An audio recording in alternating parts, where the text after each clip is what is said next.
हरे कृष्णा।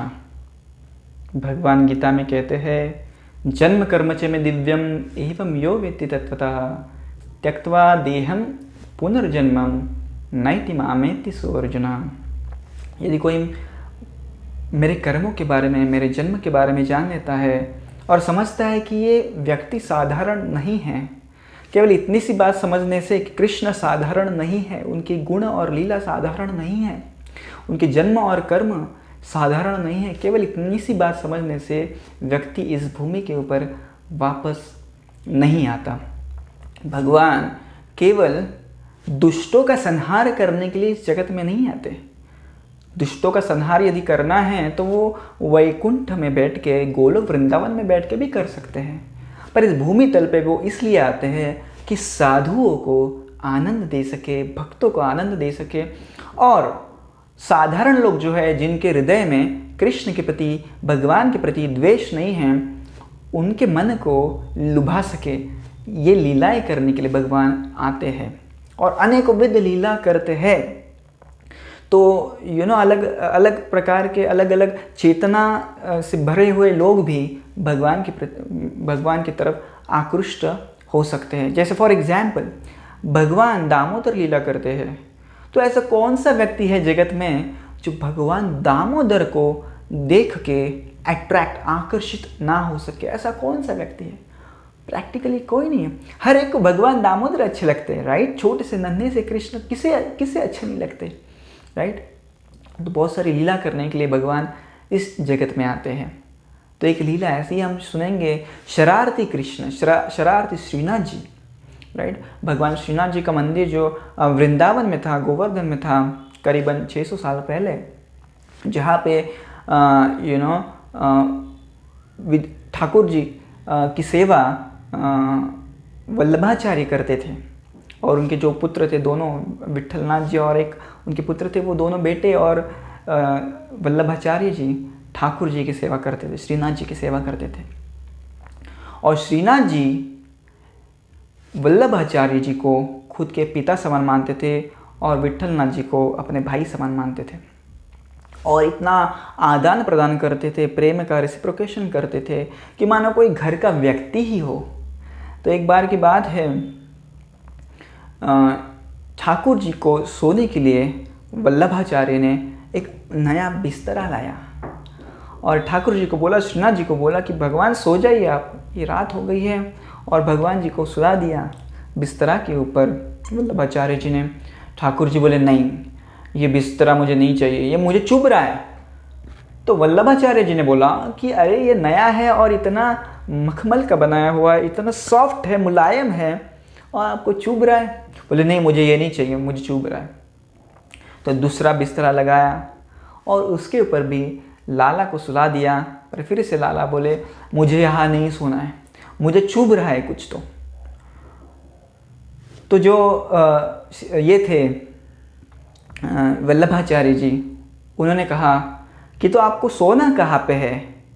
तो लाला ने वल्लभाचार्य जी का हाथ पकड़ा और उन्हें उनके कमरे में लेके गए, उनको उनके बिस्तर के ऊपर सुला दिया और उनके पेट के ऊपर भगवान श्री कृष्ण सो गए। तो ये है भगवान का प्यार अपने भक्त के लिए। वो खुद के बिस्तर पे सोना नहीं चाहते थे, वो भक्त के साथ, वल्लभाचार्य जी के साथ सोना चाहते थे, क्योंकि वो अपने पिता की तरह मानते थे। और छोटे बच्चों को तो अपने पिता के साथ सोने में मज़ा आता है, वही एक आनंद होता है उनका, right? One of the pleasure they have this, to sleep with their parents. तो वल्लभाचार्य जी को भी बहुत अच्छा लगा। तो एक बार की बात है, कृष्ण श्रीनाथ जी एक छोटे बाल गोपाल का रूप लेके वृंदावन में खेल रहे थे। अलग अलग प्रकार के खेल खेलते थे वो। तो एक बार ऐसे ही खेल रहे थे, तो वहाँ से श्रीनाथ जी का जल घड़िया जा रहा था। जल घड़िया यानी वो जो पानी को लेके जाता है, वाटर कैरियर। तो पानी लेके जा रहा था भगवान श्रीनाथ जी की सेवा करने के लिए। तो जल घड़िया ने बोला बच्चों चलो बाजू में हो जाओ, मैं भगवान श्रीनाथ जी के लिए कुछ पानी लेके जा रहा हूँ। आपका यदि धक्का मुझे लग गया तो मुझे फिर से नहाना पड़ेगा, ये सब पानी फिर से भरना पड़ेगा, मुझे परेशानी हो जाएगी, चलो बाजू में हो जाओ।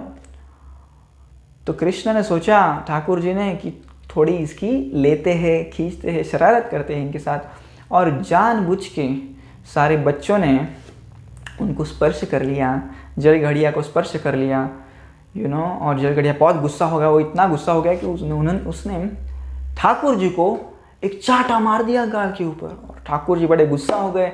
पर उन्होंने सोचा नहीं, अभी बदला नहीं लूँगा, समय आने पे ज़रूर बदला लूँगा, लाइक दैट। तो जल घड़िया पानी लेके फिर से नहाया, पानी लेके मंदिर में गया। और एक दिन की बात है, भगवान दोपहर के समय पे विश्रांति ले रहे थे। तो वल्लभाचार्य ने इस जल घड़िया को बताया कि आपको आज से भगवान को फैनिंग की सेवा करनी है, पंखा लगाने की सेवा करनी है। तो आप यदि श्रीनाथ जी मंदिर में कभी गए हैं, उदयपुर के नज़दीक है श्रीनाथ जी, उधर यदि गए हैं तो आपने देखा होगा मंदिर के बाहर ही कुछ पंडा लोग, ब्राह्मण लोग पंखे की सेवा करते हैं। यानी आपने देखा होगा एक रस्सी होती है उनके हाथ में और ऐसे खींचते रहते हैं। तो उधर कोई इलेक्ट्रिकल पंखा नहीं है, हाथ से खींचते हैं और वहाँ पे वो गोल गोल गोल गोल घूमता है और भगवान को हवा लगती है। तो उस प्रकार वो तभी से सिस्टम है। तो उसको वो सेवा मिल गई। और इस जल घड़िया को भगवान कृष्ण के प्रति प्रेम नहीं था। तो प्रेम नहीं है तो ध्यान नहीं है, चीज़ समझ लीजिए। प्रेम नहीं है तो ध्यान नहीं है। उसका प्रेम नहीं था तो नींद आ गई। नींद आते ही वो रस्सी छूट गई, और रस्सी छूट गई तो पंखा जो था भगवान के सिर के ऊपर लग गया। भगवान सोते सोते उठ गए, अरे क्या हो गया? तो देखा कि ये जल घड़िया सो रहा है। भगवान गुस्से में आ गए, पर बोले नहीं, मैंने शिशुपाल के 100 अपराध बद कर लिए, माफ़ कर लिए, ये कौन है? तो फिर से जल घड़िया को दूसरे दिन नींद आ गई, पंखा छोड़ दिया, भगवान के सिर के ऊपर लगा। भगवान गुस्से से बाहर आया और ऐसा एक लाफा मार दिया उसको कि 4 मील दूर जाके वो गिर गया और जोर जोर से रोने लग गया। और जल घड़िया ने बताया कि वल्लभाचार्य जी को मुझे किसी ने चाटा मारा। तो वल्लभाचार्य जी को पता चल गया कि ये ठाकुर जी है, कृष्ण है, श्रीनाथ जी हैं। तो उन्होंने पूछा कि ऐसा क्यों किया आपने? तो वल्लभाचार्य ने तो ठाकुर जी ने बताया, श्रीनाथ जी ने बताया कि देखो ये व्यक्ति सो रहा है मेरी सेवा करते हुए, कितनी बार मेरे सिर के ऊपर उसने पंखा गिरा, इतना ही नहीं मुझे उसने एक दिन चाटा मारा था। तो आप समझ सकते हैं कि कितने प्रेम का आदान प्रदान भगवान अपने भक्त के साथ करते। देखिए जल घड़िया कोई भक्त नहीं था, पर फिर भी देखिए भगवान का एक चाटा उसके गाल के ऊपर पड़ गया, कितना नसीब है उसका। तो इस प्रकार से भगवान ने इतनी सारी लीला की है, वो ऑफ कोर्स हम चर्चा करेंगे, रोज एक कहानी सुनेंगे कि किस प्रकार से भगवान अपने भक्तों के साथ लीला करते हैं। और ये लीला सुनने से हमारा मन जो है भगवान के प्रति ज़रूर आकृष्ट होगा, ऐसी मैं आशा करता हूँ। धन्यवाद। हरे कृष्णा।